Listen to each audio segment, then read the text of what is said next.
샬롬. 삼국지 두 번째. 창천에 빗기는 노을, 창천에 빗기는 노을. 정치로부터 그 원하는 바를 얻지 못하면 민중은 일수 종교가 내세우는 축복과 구원을 믿고 기대게 된다. 그러므로 생각이 밝은 치자는 민중이 지나치게 종교에 빠져드는 것을 기뻐하지 않고 헤아림이 깊은 식자는 오히려 그걸 근심한다. 어떤 가르침의 참됨과 거룩함은 종종 믿는 무리의 늘어남과 세속적인 가멸음이 쌓임에 반비례하기 때문이다. 그리하여 열의 아홉은 정치로 춥고 허기져 찾아간 민중의 몸과 마음을 더욱 헐벗고 굶주리게 만들 뿐이기 때문이다.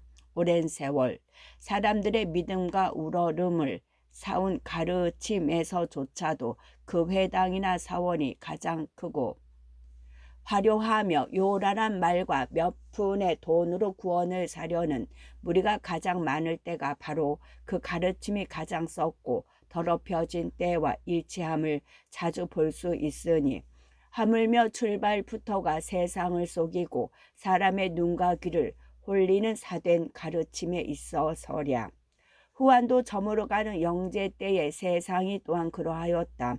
조정이 썩어 모든 관리가 벼슬하는 도둑놈, 즉 관비라 불릴 지경이 되니 의지할 곳 없는 백성들은 자연 요사스런 가르침에 기울어져 가고 있었다. 그런 희평 5년 9월 어느 날이었다. 바람소리 쓸쓸하고 역수는 차갑구나. 장사 한번 떠나며 다시 돌아오지 못하리라. 이런 옛 전국시대의 협계 경가의 노래로 유명한 역수가에 작은 초당이 하나 있었다. 병으로 벼슬길을 물러난 선비가 은거하며 후학을 가르치던 곳으로 별채의 한 방에서는 다시 조정의 부름을 받게 된 그 선비가 아끼는 두 제자를 불러놓고 전하 일을 근심하고 있었다. 지금 세상은 요사스런 기운으로 뒤덮여 가고 있다. 한중 지방에는 장릉, 장영 부자가 이어지는 오두미도란 게 널리 퍼지고 있고, 중원에는 도사 우길로로부터 비롯된 이른바 태평도가 마른 풀밭에 있는 불길처럼 번지고 있다. 특히 태평도는 몇 년 전 거룩당의 장각이란 자가 자칭 남하 노선이란 늙은이로부터 태평경 또는 태평요수를 물려받은 뒤로부터 갑자기 세력이 늘어나 이제는 청주, 유주, 연주, 기주를 비롯해 멀리 서주, 양주, 예주, 형주에까지 미치고 있다 한다. 머지않아 반드시 천하의 근심거리가 될 것이다. 그렇게 말하는 선비의 이름은 노시, 자는 관례 때 받는 이름은 자간으로 탁군, 탁현이 고향이었다. 어려서부터 당대의 석학인 마융의 문화에 들어 역시 뒷날 큰 학자가 된 정연 등과 함께 배웠는데 일찍 고금을 두루 통했다는 병을 들었다. 그의 학풍은 정밀하면서도 장고에 얽매이는 법이 없었고 한 섬수를 마실 만큼 호방하였으나 시사는 그리 즐겨하지 않았다. 성정이 굳세고 저리를 숭상하였으며 젊을 때부터 뜻이 크고 작은 지방 관청의 부름에는 응하지 않았다. 영제, 건영, 연간, 서기, 서력 168에서 172년에 박사로 전 벼슬길에 나섰으나 오래전에 문무를 겸한 제주가 인정되어 구강태수를 제수받고 남쪽 오랑캐의 난을 병정했다. 뒷날 병을 얻어 고향인 탁군으로 돌아온 그는 병이 나은 뒤에도 어지러운 조정으로 돌아가는 대신 역수가의 초당을 얽고 다시 학문에 정진하여 상서, 장구, 삼례해고 등의 책을 쓰는 한편 그의 명성을 듣고 원근에서 찾아오는 젊은이들을 위해 문화를 열었다. 그러기를 몇 년 다시 남쪽 오랑캐가 난을 일으키자 조정은 국왕태수 시절의 선정으로 그들 오랑캐의 신임과 존경을 받고 있는 그를 이번에는 여강태수로 불렀다. 따라서 할 수 없이 문화를 닫게 된 그는 여러 제자 가운데서도 특히 아끼던 그 두 사람을 불러 작별 겸 뒷날을 위하여 당부 삼아 전하이를 말하고 있었다. 방산이 술산이 하는 자들이나 무당과 점쟁이 따위가 간사한 말과 교묘한 속임수로 어리석은 백성들을 홀려 재물을 빼앗고 분열을 희롱하는 것은 전에도 있어온 일이었다. 때가 오면 스스로 그 어리석음을 깨닫고 흩어져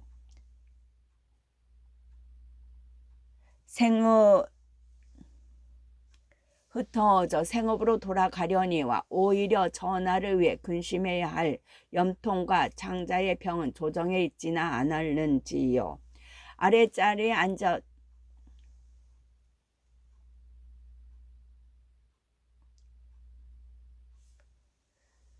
아랫자리에 단정히 앉아 노식의 말을 듣고 있던 두 제자 가운데에서 하나가 조심스레 반문했다. 아직 소년티를 벗지 못한 다른 하나보다 대여섯은 더 많아 보이는 쪽이었다. 키가 8자, 이때의 자는 지금보다 짧아 한 자가 20cm 정도. 첫눈에 상대방을 압도할 만큼 위험 있는 풍채였는데 그에 못지않은 것이 우렁찬 목소리였다. 스승 앞이라 낮춘다고 낮춘 것이지만 마치 깊은 굴에서 울려 나오는 호랑이의 울음이나 먼 데에서 들려오는 우레소리처럼 방안이 온통 그 울림으로 가득했다. 그 제자의 이름은 공손찬, 자는 백교였는데 요서 영지 사람이었다. 한미한 집에서 태어나 일찍부터 고래 낮은 벼슬아치가 되었으나 태수가 그 인물이 범상치 않음을 보고 외딸을 주어 사위로 삼은 뒤 멀리 노식의 문하로 유학을 보내주었다. 뒷날 동북의 효응으로 천하의 원수와 자웅을 겨루게 될 그를 진작에 알아본 태수의 안목도 놀랍지만 나이 이미 20을 넘고 처자까지 있는 몸으로 몇 년씩 집을 떠나 학문에 전념하고 있는 그 또한 분명 예사 인물은 아니었다. 그러나 그가 보이는 정성이나 열의만큼 성취가 따라주지 못해 그것이 갑작스레 떠나야 하는 스승에게는 한가닥 아쉬움이었다. 따지고 보면 공손찬의 말은 일견 옳았다. 태평도를 믿는 무리가 날로 늘어가는 것은 사실이었지만 그것은 한층 백성들 사이에 흔히 있을 수 있는 일로 아직 어떤 위험스런 조짐은 보이지 않고 있었다. 그보다는 궁궐 안에서 암호한 천자를 싸고 돌며 가진 못된 짓을 다 저지르고 있는 10명의 간뜩한 환관 쪽의 병이라면 훨씬 무서운 병이었다.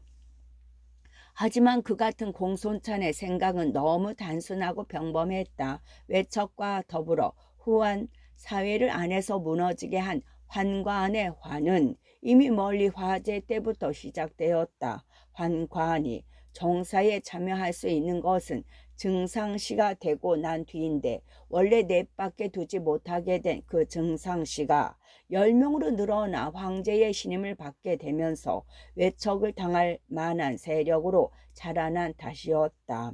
그러나 외척의 권위는 황제가 바뀌거나 섭정하던 모후의 죽음으로 흔들리게 되지만 황가는 비교적 영향이 적어 그 뒤 몇 차례의 권력 다툼에서 황가는 항상 이길 수가 있었다. 화제 때 환관 정중이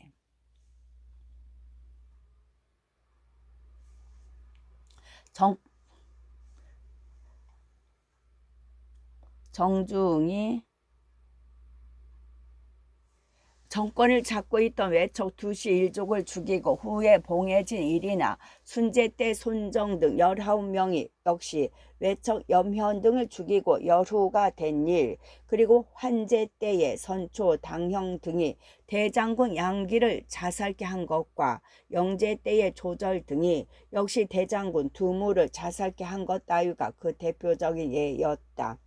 거기다가 다시 2번에 걸친 당고의 화를 일으켜 환관들이 깨끗한 선비들을 당인으로 몰아내쫓은 일종의 당파 싸움을 말합니다. 또 하나의 적대 세력인 이른바 정의라는 선비들을 조정에서 내몰고 죽이자 세상은 완전히 환관들의 것이 되고 말았다. 황제는 흔히 십상시라고 불리는 10명의 환관들에게 둘러싸인 허수아비가 되고 착하고 어진 이들이 모두 떠나버린 조정에는 환관들과 선을 댄 간신배들만 득실거리게 된 까닭이었다. 환관들은 개인적인 탐욕이나 그 위세에 기댄 피부치들의 횡포로도 나라에 큰 해를 끼쳤지만 무엇보다도 큰 잘못은 황제에게 권하여 공공연히 벼슬 자리를 판 일이었다.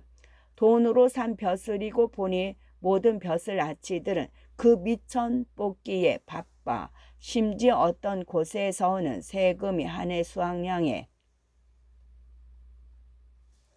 몇 배에 이르기도 했다. 때로 외상으로 벼슬을 팔기도 했는데 그때는 벼슬 자리의 값이 현금 때의 2배 이상이었다고 한다. 그러나 1년만 지나면 그걸 갚고도 남는 것이 있었다 하니 백성들이 당한 수탈이 얼마나 가혹했는지 짐작할 수 있으리라. 그 같은 일은 이미 한 차례 벼슬살이를 한 적이 있는 노식이 모를 리가 없었다. 그런데도 새삼 환관의 폐해를 말하는 제자를 약간 민망스러운 눈길로 내려보는 노식이 곧 타이르듯 말했다. 백귀의 말뜻은 알만하다. 하지만 눈에 보이는 종기나 드러난 병은 다스리기가 쉽다. 네가 이제 말하고자 하는 십상시는 이미 선제 때부터 전하가 다 아는 한나라 조정의 종기의 병이다. 머지않아 누군가에 의해 반드시 다스려질 것이다.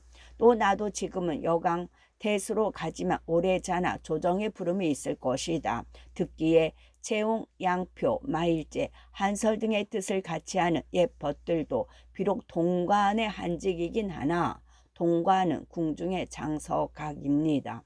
한직이긴 하나 이미 낙양에 돌아와 있다 한다. 모두가 중의로 힘을 합치면 길이 없지는 않으리라 믿는다. 하지만 태평도의 무리는 이 나라에 숨은 종기요 드러나지 않는 병이다. 아직은 아프지도 않고 괴롭지도 않으나 한번 겉으로 드러나면 온몸에 피가 썩고 오장육부가 짓무르는 괴로움을 이 나라와 백성들이 겪게 될 것이다. 그렇다면 관병을 풀어 잡아들이면 되지 않겠습니까? 공소찬의 대꾸는 여전히 씩씩했다. 아직은 아무것도 드러난 것이 없는데 무슨 죄 몫으로 그들을 잡아들이겠느냐. 더구나 저들은 아직 백성들의 믿음과 사랑을 받고 있는데 비해 관부는 오히려 도둑대보다도 더 큰 미움과 원망을 받고 있다. 그제서야 공손찬도 말문이 막히는 것 같았다. 스승의 뜻을 다시 한번 헤아려 보려는 듯이 잠시 입을 다물고 생각에 잠겼다. 그때 한 구석에서 조용히 그들 사제간이 주고받는 말을 듣고 있던 다른 제자 하나가 천천히 입을 열었다. 스승님께서 특히 저희를 부르신 것은 달리 내리실 말씀이 있어서인 줄 짐작되옵니다만 어눌한 것 같으면서도 되도록 말씀을 줄이려는 화법이었다. 이제 스승님의 뜻은 대각 짐작할 듯도 하오니 저희가 해야 할 바나 일러주십시오. 란 뜻이 뒤에 숨어 있었지만 이상하게도 한없이 겸손하고 부드럽게 들렸다. 나이는 겨우 17살이나 되었을까. 아직 소년 티를 벗지 못한 얼굴이었는데 사람의 마음을 들여다보는 듯한 그의 그윽한 눈이며 오뚝한 코, 볼까지 축 늘어진 두툼한 귓밥이나 미소가 떠도는 듯한 붉은 입술 같은 데에서는 곁에 앉은 공손찬과는 전혀 다른 종류의 위엄이 서려 있었다. 공손찬의 위엄이 굳세고 거친 힘에 의지하고 있다면 그의 것은 봄바람처럼 부드럽고 따뜻한 덕에서 우러난 듯한 위엄이었다. 거기다가 일어서면 무릎까지 닿을 것 같은 긴 팔도 이상하게 귀인의 상을 더하는 것 같았다. 그 소년의 성은 한실의 종친인 유요 이름은 비에 자는 현덕으로 스승인 노식과 마찬가지인 탁군 탁현이 고향이었다. 핏줄로 따지면 전한 경제의 현손이 되는데 증산 정왕의 유승의 아들 유정이 탁록 정우가 되면서 탁군에 자리 잡고 살게 된 유씨의 한 갈래였다.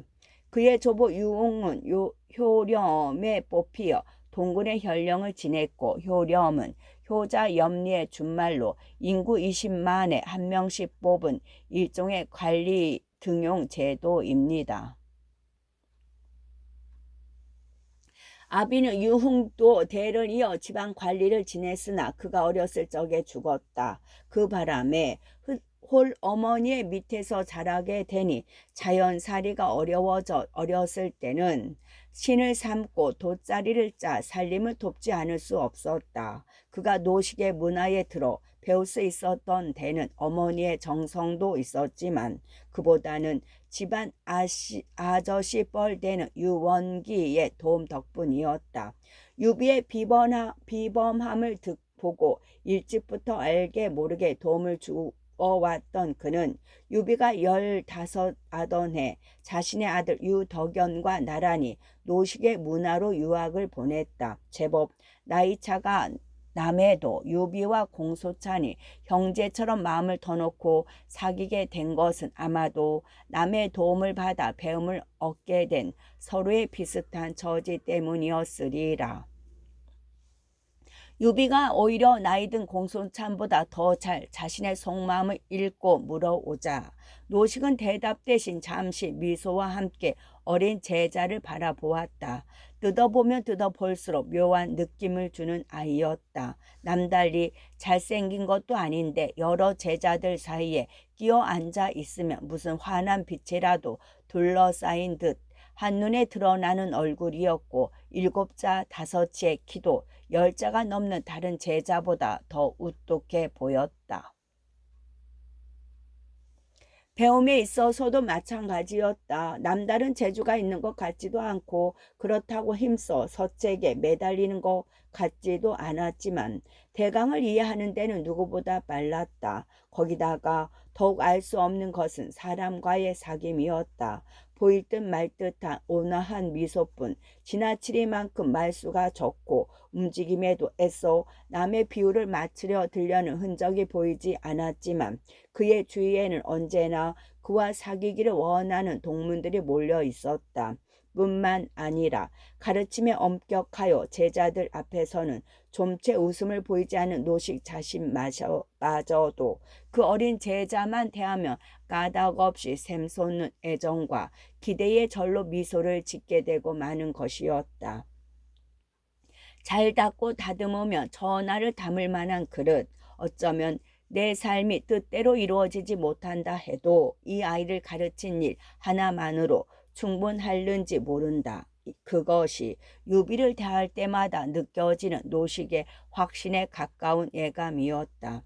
사실 갑작스런 조정의 부름을 받고 출사의 결의를 굳힐 때 가장 먼저 떠오른 것이 바로 유비였다. 문화에 거두어 들인 지 겨우 이태 남짓, 아직은 학문도 제대로 덜을 잡지 못한 어린 제자를 두고 떠나야 하는 스승의 아쉬움 때문이었다.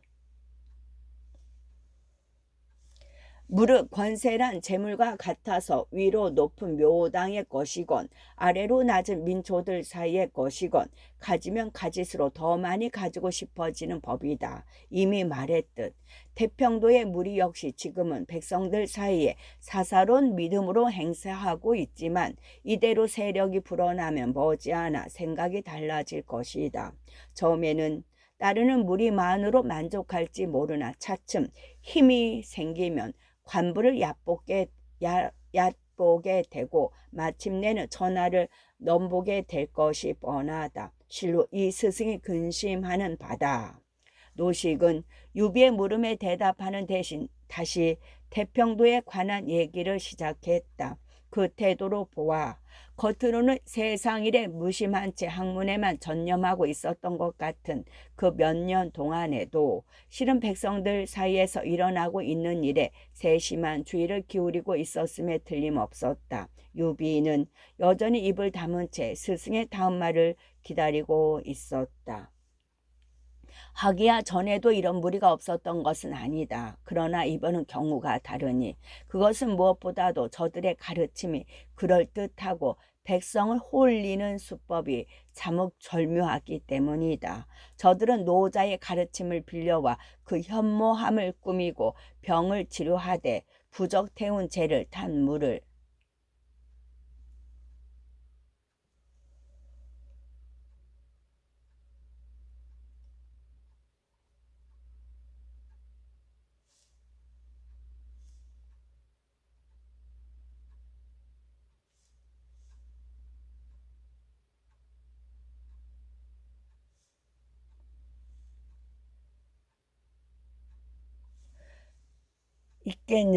있겠느냐 거기다 바로 다른 제자들을 제쳐놓고 너희들만 따로 부른 까닭이 있다.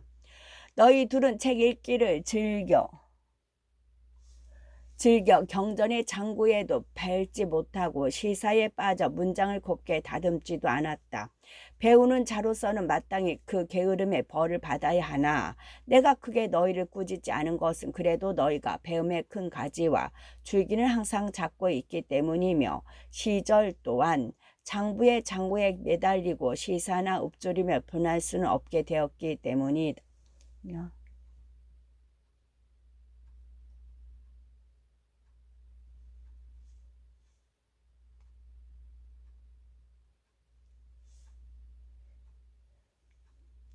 마시게 하여 요행병이 나며 자기들의 영험함이 덕택이요 낫지 않으면 믿음이 없거나 죄를 다 씻지 않았다 하여 병자의 탓으로 돌리니 어리석은 백성들은 그 거짓과 속임수를 알아차릴 수가 없다. 거기다가 또 저들의 검은 속셈을 짐작하게 하는 것은 요즘 들어 한간에 퍼지고 있는 괴이적인 노래 때문이다. 푸른 하늘은 이미 죽었으니 마땅히 누른 하늘이 서리라. 때는 바로 갑자년 천하가 크게 길하리라고 하는데 이게 무슨 뜻이겠느냐. 푸른 하늘은 지나건영 2년 운덕전에 떨어져 군신을 놀라게 한 푸른 뱀에 빗대어 우리 한조를 말함음에 분명하고 천하가 뒤집히는 해로 잡고 있는 갑자년은 이미 몇 해 남지 않았다. 그렇다면 그 짧은 동안에 이 한 해 전하를 엿볼 만한 세력이 저들 말고 누가 있겠느냐. 거기다가 저들은 또 가르침의 머리에 노자 외에 황제까지 내세워 황로지학이라 부르거니와 특별히 누른 빛깔을 숭상하니 그 참요의 누런 하늘은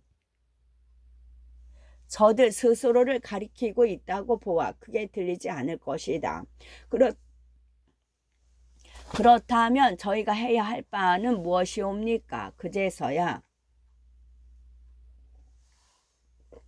공손찬도 어두운 표정이 되어 다시 그렇게 물었다. 노식은 거기다 다시 한동안 두 제자를 번갈아 살피더니 이윽고 천천히 입을 열었다. 지금 이 스승의 마음을 무겁게 하는 것은 머지않은 난세의 예감이다.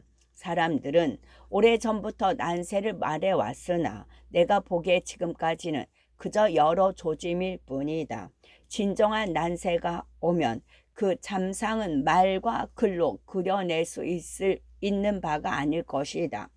뜻을 강호에 둔 지 오래이면서도 내가 이렇게 서둘러 혼탁한 조정으로 돌아가려는 것은 작은 힘이나마 보태 이 참혹한 난세를 막아보고자 함이다. 하지만 말은 쉬워도 우리 몇몇 깨끗한 선비만으로 과연 한나라 조정의 오랜 고질인 환관의 횡포를 뿌리 뽑을 수 있을지 의심스럽다. 잘해야 또 다른 당고에 화나 면할까 말까 한데 무슨 힘이 남아 이름 없는 백성들 사이에서 이루어지고 있는 세력의 모임과 흩어짐까지 관여 할 수 있겠느냐? 거기에 바로 다른 제자들을 제쳐놓고 너희 둘만 따로 부른 까닭이 있다. 너희들은 책 읽기를 즐겨 경전의 장구에도 밟지 못하고 시사에 빠져 문장을 곱게 다듬지도 않았다. 배우는 자로서는 마땅히 그 게으름의 벌을 받아야 하나 내가 크게 너희를 꾸짖지 않은 것은 그래도 너희가 배움의 큰 가지와 줄기는 항상 잡고 있기 때문이며 시절 또한 장부가 장구에 매달리고 시사나 읊조리며 보낼 수는 없게 되었기 때문이다. 진정한 난세가 이르면 필요한 것은 문장과 학식이나 사사로운 수양이 아니라 그것들을 활용하고 실천하는 힘이다. 나는 백두의 씩씩하고 굳건한 기계와 현덕에 부드러우면서도 사람의 마음을 끄는 몸가짐에서 그와 비슷한 힘을 느낀다. 이제 각기 집으로 돌아가거든 비록 초야에 있더라도 더욱 그 힘을 길러 흔들리는 우리 한나라를 떠받드는 기둥이 되거라. 저들이 요사한 가르침으로 백성을 현혹시키거든 너희는 참된 덕으로 깨우쳐주고 거짓과 속임으로 불측한 세력을 기워가거든 인의와 협행으로 흩어버리라.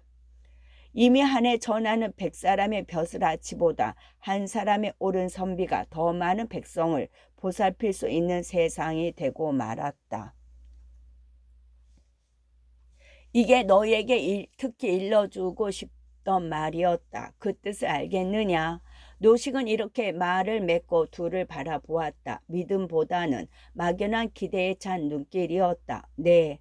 다시 공소찬에 시원스레 대답했다. 그러나 유비는 말없이 무언가를 생각하더니 이윽고 겁먹은 듯 더듬거리는 말투로 입을 열었다. 이 비는 스승님의 문화에 든 날이 짧아 아직은 크신 가르침의 대강조차 깨우치지 못했습니다. 거기다가 나이는 어리며 천성 또한 게으르고 어리석어 홀로 깨우칠 재간도 없으니 다만 아득할 뿐입니다. 한껏 자신을 낮추면서도 정작 중요한 말은 상대방이 스스로 하도록 만드는 묘한 여운이었다. 그러나 어디에도 억지로 꾸민 티가 없어 상대방을 그걸 느끼지 못할 뿐만 아니라 자신도 모르게 기꺼운 마음으로 모든 걸 스스로 털어놓게 했다. 스승인 노식도 마찬가지였다. 어쩔 수 없이 문화를 닫고 떠나는 바람에 유비를 세상으로 돌려보내기는 해도 그의 나이 17은 너무 어렸다. 아직은 더 배워야 한다. 더 채우고 더 닦아야 한다. 노식은 그렇게 생각하면서도 염지인 여강으로 떠날 채비를 바빠 이미 숙성한 공소찬과 똑같은 당부를 한 것인데 유비가 다시 그걸 상기시킨 셈이었다. 거기다가 노식은 조정에 들어서면 중신요 지사였지만 물러나 책을 잡으면 당대에서 손꼽히는 학자였다. 보다 많은 배움을 구하는 어린 제자가 어찌 기특하지 않으랴. 잠시 생각에 잠겼다가 유비의 속을 떠보기라도 하듯 말했다. 장부에게 따로 배움의 덕가 있고 달리 정한 스승이 있을 수 있겠느냐. 그리고 네 나이 17도 반드시 어리지만은 않다. 더구나 너는 이미 관례까지 치르지 않았느냐. 제가 듣기에 백리길을 갈 사람은 새끼 밥만 싸들고 가면 되지만 만리길을 갈 사람은 석 달 양식을 지고 떠나야 된다고 들었습니다. 예사 아닌 포부를 밝히는 동시에 아직도 스승에게 무언가를 구하고 있는 듯한 말투였다. 그제서야 노식도 더 말을 돌리지 않았다. 실은 여강을 소란스럽게 하는 오랑캐를 토평한 일과 어지러운 조정으로 돌아갈 일에 마음이 뺏겨 잠시 네 나이를 잊은 듯하다.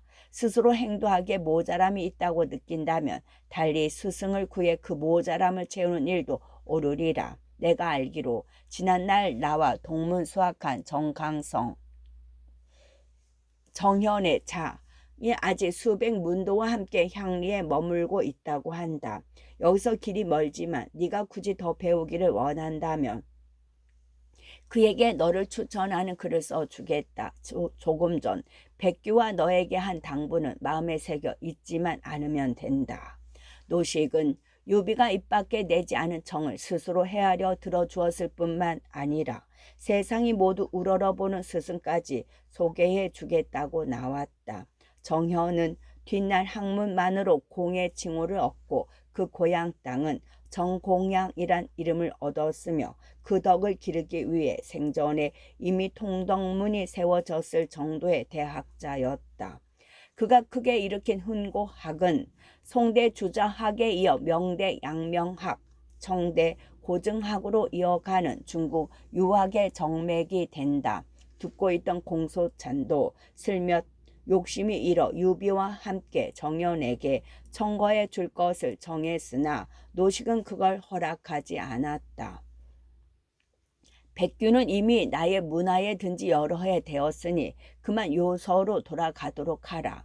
가솔들과 주군을 떠난 지도 오래거니와 몇 권의 서책을 더 읽느니 보다 더 급하고 중한 일이 그곳에 있을 것이다. 그렇게 말하고는 서한을 당겨 정연에게 유비를 추천하는 글을 쓰기 시작했다. 들으니 스승의 말도 옳아 공소찬도 더는 조르지 않았다. 얼마 전에도 영지까지 내려온 오환족으로 요서 일대가 소란스럽다는 소식을 인편에 들은 적이 있었다. 노식이 다 쓴 편지를 다시 훑어보고 있을 때 문 밖에서 가동의 조심스러운 목소리가 들려왔다. 아래옵니다. 원근의 여러 문인들이 어르신께서 출관하신단 말을 듣고 본체 대청에 모여 기다리고 있사옵니다. 조정의 부름을 전하는 이가 다녀간 지 하루도 안 되었는데 벌써 소문이 원근에 퍼진 듯했다. 노식이 가보니 관자만도 100여 명이 모여 있었다. 모두 한때 노식에게 가르침을 받은 부근의 젊은 선비들로 혹은 조명하는 스승에게 석별의 정을 펴하고자 혹은 오랜 칩겁 끝에 다시 벼슬길에 나서는 스승의 장도를 축하하고자 각기 술과 떡을 빚고 소와 닭을 잡아온 터라. 초당에 넓지 않은 뜰은 그들이 데려온 가복들로 저작거리처럼 왁작거렸다. 그렇게 되고 보니 언제나 강도와 문학으로 엄숙하던 조식의 조당은 오래자나 별사와 축원이 얽혀 떠들썩한 잔치터로 변했다. 노식도 평소의 엄격함을 버리고 자애로운 사비로 돌아가 제자들과의 마지막 정을 나누었다.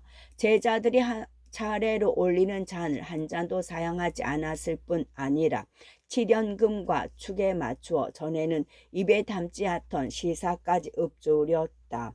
다만 평소와 달라지지 않은 게 있다면 언제나 힘주어 가르쳐온 충의와 더불어 동문 간에 굳은 결속을 잔치가 파할 때까지 몇 번이고 거듭 당부한 일이었다. 임금과 스승과 아비가 한 가지라면 너희들은 모두 형제이다. 불의와 불충에 빠지는 형제가 있으면 서로 꾸짖어 말리고 나라와 백성을 위해 일어나는 형제가 있으면 서로 힘을 모아 도와줄 것을 잊지 말아라. 결국 집안 아저씨 유원기가 유비를 위해 한 일은 겨우 한 푼의 학자를 대준 게 아니라 노식의 문화를 중심으로 한 유력한 인맥에 닿게 해준 것이었다. 유비의 앞날을 위해서는 소중한 미천이 되는 인맥이었다. 이튿날 유비는 임진 여강으로 떠나는 스승 노식을 동문들과 함께 심리나 전송한 뒤 공소찬과도 작별을 했다. 공손찬은 요서까지 갈 마피를 구하러 유주성으로 가고 유비는 정현 선생을 찾아 학업을 잊기 전에 어머니와 학자를 대줄 유원기를 찾아보기 위해 탁현 유상촌으로 가기 때문에 더는 함께 갈 수가 없었다. 형님, 이렇게 헤어지면 언제 다시 뵙게 될런지요. 갈림길에 이르러 유비가 주르르 눈물을 흘리며 공손찬의 소매를 잡았다. 원래 모질지 못한 유비의 감상 탓도 있지만 둘 사이의 정 또한 그에 못지않게 깊었다. 하나는 의지없는 고아이고 하나는 홀 어머니의 외아들로서 다같이 남의 도움으로 학업을 닦게 된 것뿐만 아니라 말수가 적고 자기보다 약한 자에게는 너그러운 성격에 있어서도 둘은 비슷했다. 그 밖에 고리타분한 경악이나 사장에 지나치게 빠져들지 않은 점도 수많은 동문 가운데서 그들 둘이 남달리 가까워진 이유가 되었다.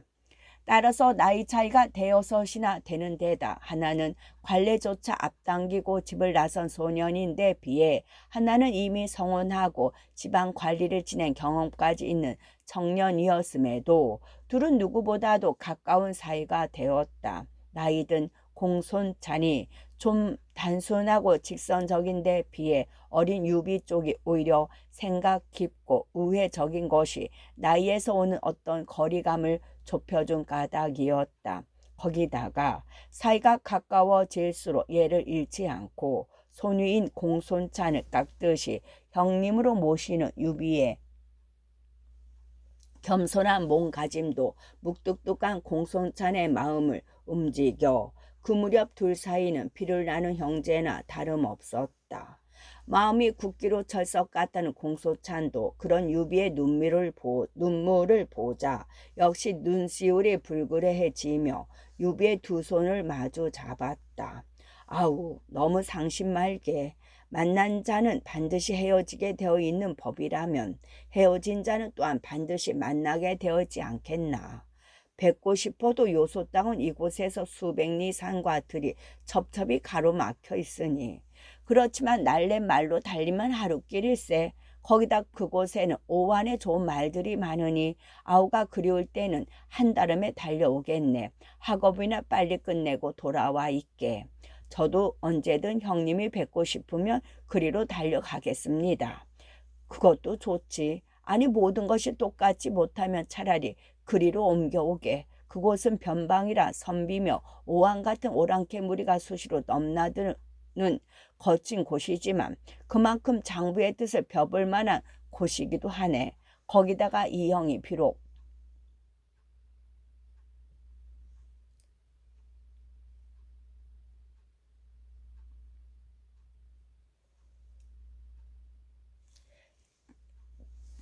그곳에 약간의 기반은 있네. 자네까지 힘을 합치면 더 정말 두려울 게 없을 것이네. 새겨 듣겠습니다.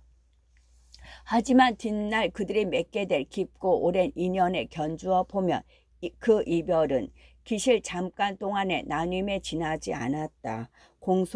공손찬이 천하를 다투는 싸움에서 불행하게 죽는 날까지 둘은 혈육이나 다를 바 없는 정으로 힘을 합쳐 난세를 헤쳐나가게 된다. 공손찬과 눈물로 헤어진 유비는 서둘러 탁현 누상촌으로 향했다. 노식이 초당을 세운 역수는 탁군 안고현 땅이어서 누상촌까지는 빠른 걸음으로도 해질역에나 닿을까 말까 한 거리였다. 스승을 배웅하고 공손찬과 헤어지는데 너무 많은 시간을 뺏겨 벌써 해가 중천에 솟은 때문이었다. 얼마를 가다 보니 제법 넓은 개울 하나가 앞을 가로막았다. 적어도 신장은 되는 너비에 두 자 깊이는 되어 보였는데 여름 장마에 씻겨간 뒤 다시 손을 보지 않은 탓인지 아무리 둘러봐도 징검다리 하나 보이지 않았다. 할 수 없이 유비는 신을 벗고 바지를 걷은 채 물을 건너기 시작했다. 늦가을이 되는 9월도 이미 중선을 지난 데다 부쪽이라 물이 몹시 차갑다. 거기다가 물 가운데는 보기보다 깊어 내를 건너는 유비의 아랫도리는 물에 한박 젖어 있었다. 생각 같아서는 불이라도 피워 떨리는 몸을 녹이고 젖은 옷을 말린 뒤에 떠나고 싶었지만 갈 길이 바빠 그럴 틈도 없었다. 그래서 젖은 바지를 입은 채 다시 길을 떠나려 할 때였다. 누군가 부른 것 같아 뒤를 돌아보니 냇물 저쪽에서 한 늙은이가 유비를 부르고 있었다. 섞어라 귀 큰 어린 놈아. 귀담아 들어야 겨우 알아들을 만큼 낮았지만 이상하게 또렷하게 들리는 목소리였다. 허름한 차림에 명아주 지팡이를 짚은 늙은이였는데 별나게 희고 긴 수염에도 불구하고 기억에는 없는 모습이었다. 그뿐만 아니라 이미 관례까지 치른 자식을 어린 놈이라고 함부로 불러대는 것도 그리 탐탁지 않았지만 워낙 나이가 든 노인이라 유비는 할 수 없이 큰 소리로 물었다. 어르신, 무슨 일이십니까? 다리도 없고 배도 없으니 이 늙은 것이 어떻게 물 건너란 말이냐. 니놈이라도 업어 건너다 주어야 하지 않겠느냐. 마치 유비가 다리를 부수고 배를 없애버리기라도 한 듯한 말투였다. 그 같은 늙은이의 말투가 다시 귀에 거슬렸으나 유비는 말없이 건너온 냇물로 다시 들어갔다. 상대는 늙은이인데다 자신은 이미 젖은 몸이었다. 너무나 당당한 그 늙은이의 요구도 예사롭지 않았다. 거기에는 반드시 어떤 까닭이 있을 것 같은 예감이 들었다. 한번 젖은 몸이어서인지 물은 한층 더 차갑게 느껴졌다. 그러나 유비는 낯빛도 변하지 않고 건너가 하인이라도 부리고 있는 듯한 그 늙은이를 들쳐 업었다. 늙은이는 보기보다 무거웠다. 또래에서는 힘께나 쓰는 유비였지만 개울을 다 건넜을 때는 다리가 후들거릴 지경이었다. 그런데 더 기막힌 것은 그 늙은이를 개울가에 내려놓은 뒤였다. 이놈, 내 정신보게. 이런 내 정신보게. 모퉁이를 저쪽에 두고 왔구나. 이놈을 부르는데 급해서 그만. 거친 숨을 내쉬고 있는 유비에게 고맙다는 인사는커녕 다시 나무라는 투로 늙은이가 말했다. 그제야 유비는 그를 가만히 쳐다보았다. 흔한 유건 하나 쓰지 않은 누더기 차림이었지만 어쩐지 민촌의 무지렁뱅이 늙은이 같지는 않았다. 이따금씩 스승 노식의 초당을 찾곤 하던 이름 모를 은사들에게서 느껴지던 분위기 같은 것이 그에게서도 느껴졌다. 그때 노인이 다시 소리쳐 꾸짖었다. 이런 멍청한 녀석 같으니 너는 내가 보퉁이를 두고 왔다는 말을 듣지 못했느냐? 제가 다녀오겠습니다. 유비가 얼결에 그렇게 대답했다. 그러나 늙은이는 한층 큰 소리로 나무랐다. 네가 어딜 가서 그 모퉁이를 찾는단 말이냐. 잔말 말고 다시 나를 업어라.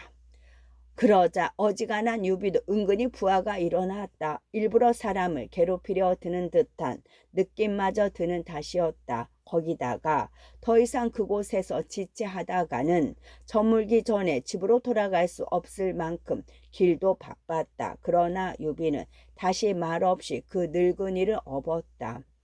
그냥 떠나버리면 이미 한 수고까지 소용없어져 버리지만 한 번 더 다녀오면 그 수고는 2배로 남게 된다. 그런 생각으로 스스로를 달랜 뒤였다. 다행히 그 늙은이는 한 번 더 냇물을 건너갔다 오는 것으로 더는 유비를 괴롭히려 들지 않았다. 그 대신 냇가의 마른 풀 위에 덜썩 앉으며 전과 달리 부드러운 목소리로 물었다. 네 이름이 무엇이냐? 유비라고 합니다. 좋은 상이다. 무슨 말씀이온지. 만가지 상 가운데서도 마음의 상이 제일 중하다는 뜻이다. 늙은이는 그렇게 말하더니 갑자기 험한 눈길이 되어 다구쳤다. 니놈은 혹시 나를 황석 선생쯤으로 넘겨짚은 거 아니냐? 그리하여 장자방처럼 전서라도 얻어 걸릴까 하여 내게 이리 인심을 쓴 것이렸다. 물론 유비도 황석봉과 장량의 옛 일을 들어 알고 있었다. 그러나 황석봉이 다리 위에서 2번씩이나 벗어 던진 신을 주었다는 장량을 흉내낸 건 결코 아니었다. 유비가 부드럽게 웃으며 받았다. 옛일은 다만 옛일일 따름입니다. 시대가 다르고 사람이 다른데 어찌 같은 일이 되풀이 될 수 있겠습니까? 그런데 너는 어째서 2번째로 나를 업고 건널 생각을 했느냐? 무엇을 바라고 한 번 더 수고로움을 참았더냐? 늙은이가 다시 살피는 눈길로 돌아가 유비를 쏘아보며 물었다. 그제서야 유비도 그 늙은이의 2 눈에서 심상치 않은 빛을 알아보고 솔직히 털어놓았다.